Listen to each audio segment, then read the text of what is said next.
Doug Emhoff, Vice President Kamala Harris's husband, has been praised by Democrats for being a role model husband who manifests a different, softer, masculine energy. But that image may be getting more complicated.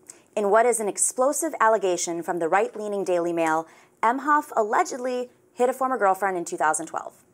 3 friends of the ex-girlfriend gave the scoop to the online website. They recounted the 2012 incident occurred at a film festival in France. The story in the Daily Mail went on to say that the second gentleman slapped his ex's face so hard she spun around. According to the Daily Mail, one of the friends said the ex, whose name was not released, called him in tears immediately after and described the alleged assault.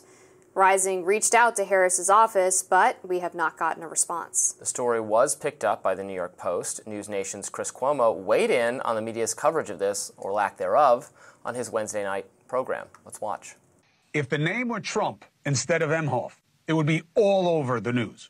Daily Mail, echoed by the New York Post, has a story. Doug Emhoff, Kamala Harris's husband, accused of striking a woman he was on a date with at the Cannes Film Festival back in 2012. They had been drinking, and he didn't like how she talked to the valet. He smacked her. She smacked him back. Ordinarily, I don't care about these stories. You could say, well, there may have been an assault. Well, she didn't go to the police. He's not really running. But again, if it were Trump or anyone related to him, it would be on every TV show that is on right now.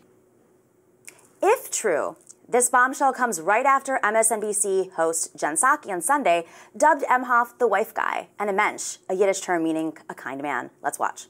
Has also been an important part, or an interesting part of how people have talked about your role here, is how your role has reshaped the perception of masculinity. And I'm not sure you planned on that, but you are an incredibly supportive spouse. Does Emhoff live up to the wife guy persona? Last month, Emhoff admitted to having an affair in 2008 with the nanny and teacher Najee Naylor, whom he did get pregnant. So, this is a pretty serious accusation from many years ago, and I am someone who thinks we should reserve a certain amount of skepticism for things that only come out many, many, many years later, for which there is difficulty to provide any evidence. I'm someone who believes very strongly in due process. Now, due process and the presumption of innocence are really only for the legal system. Obviously, people are free to reach whatever conclusion they want in their own personal moral judgment, or even in terms of, fitness to serve in office, although, of course, he's not the candidate. Kamala Harris is. But I do take Chris Cuomo's point that these things seem to get taken extremely seriously, no matter how long ago they were, if the person, by the media, if the person is a conservative or Republican. Well, Trump, specifically he's talking about Trump. Trump, right. The people who've come forward. Well, but not just Trump, Brett Kavanaugh, Sure, but they are people, they have names, they're not unnamed sources. These are 3 unnamed sources that are friends of the woman, the ex-girlfriend. They also said, and there's pictures from that night, this was in a very crowded place. It was a really long line at the valet. It was a public space. So it's interesting that 3 people who were not present, who were told supposedly by the woman that it had occurred, are the ones coming forward. Not the woman, not any other person who was there that night. And it's very convenient that it's coming up as we're very close to an election and they want to dismantle this beautiful image, the right-wing publication. Well, it came out, the Kavanaugh stuff again, which was so much longer ago, that came out right as he was about to become. Isn't it interesting? He's about to become a Supreme Court justice. But that was a person with a name with evidence. Okay, politics. Yeah, but politics, so was the person who accused Joe Biden, right? Tara Reid. Yeah, she was a person with a name. And I would dispute the idea that there was evidence backing up Christine Blasey Ford's account of what supposedly happened. But that being said, even if we look at Trump, he's having to pay a multi-million-dollar judgment. Based, again, on one woman's word and no actual physical evidence, and a lot of actually contradictory details that put her account into question. So I think it's reasonable to say that the standards have fallen literally below the ground on whether or not we take allegations against conservatives or Republicans seriously. And in this case, do we really think that the people who were there in 2012 at Cannes knew who Doug Emhoff was? Yeah, he was a well-known entertainment attorney. The Cannes Film Festival is an entertainment film festival. I'm pretty sure people knew who Doug Emhoff was at the time. He was very involved in California politics. Anybody who was around that, I'm sure, and they might come forward for all we know. All I'm saying is 3 unnamed sources that heard it by hearsay does not hold up in court. Whereas Trump's allegations went through a court process. You know, Brett Kavanaugh, he made it through, right? He made it through, and there was evidence provided, and the individual who's making these claims was there, even if it was claims from dozens of years ago. I think there's flaws in that as well. But this is something that just would not hold up in court. It's kind of embarrassing. It wouldn't even hold up in a newsroom, and that's why it went to the Daily Mail. If something else comes forward, then fine, let's have a conversation about it.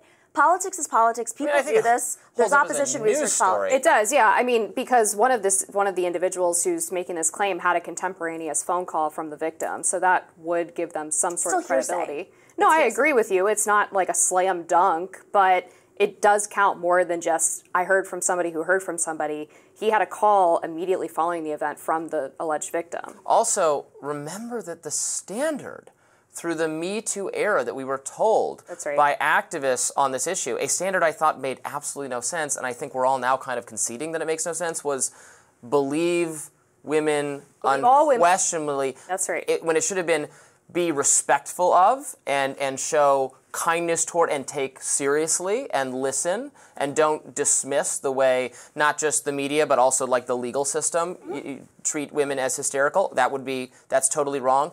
But you obviously have to vet and have to have enough skepticism to know that in some cases these things can be wielded in bad faith. And also just that memory is not perfect. And that's 100%. True in this case, that's true in the Kavanaugh case, that's true in everything, because we remember things in ways that are maximally beneficial to ourselves. That's just how the human brain works. So the standard, again, which activists insisted upon and got taken really seriously, that's the crazy was part. Believe all women, and that was. But the woman did not come forward. This is a woman. Well, these are other women that weren't there, that supposedly got a phone call, and they won't be named.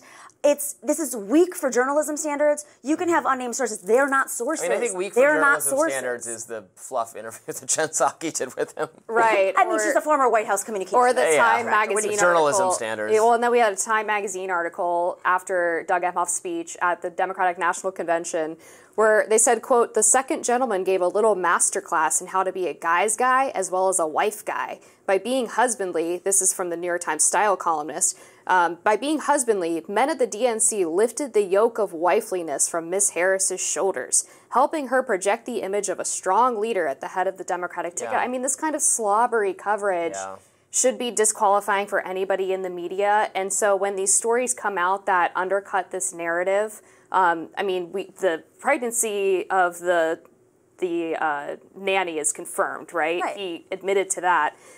So to sit there and slobber over him, I believe, was that before the DNC that story came out? It was something around. Shortly after? Yeah. But here's I understand. I mean, listen, the media's been praising J.D. Vance for how he spoke during the debate. It happens on all sides. Number one, Doug Emhoff's not running for office. Number two, this is a unique situation. We've never had the potential for a first man, unless it was Bill Clinton, but he's a former president.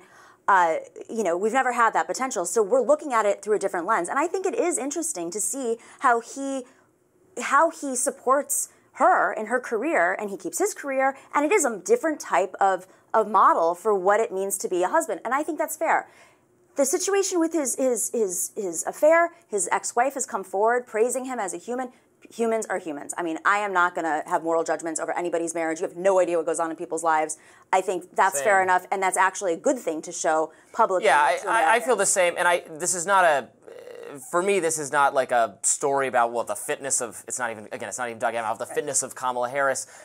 I hope they have a nice marriage. I hope it is as genuine as it seems to be, and they have a nice family, and that's fine. And even if they don't, I don't care. That doesn't factor into my my calculus for whether she should be the president whatsoever. What is revealing about it is really how it's handled by the media. Right. It's not on them, it's the media. And I feel like you can't have it both ways, right? You can't say, well, he's kind of off limits because he's not running for office, but we're also going to write all these fawning pieces about how he supports Kamala. Like, if you're going to be in the public eye and you're going to be seen as an asset to the campaign, then you also have to be prepared to take scrutiny as well. And up until now, and even through now, because the mainstream media hasn't covered either of these things very significantly, they haven't done that. And I think it's fair to say that if you're going to be a public part of the campaign, if you're going to be doing speeches at the Democratic National Convention and helping assist in campaign events and rallies, then you have to be ready for handling the heat. I have no doubt that if there are stronger allegations that come forward with names, that the mainstream media will cover it. I think this is just because it's a crappy story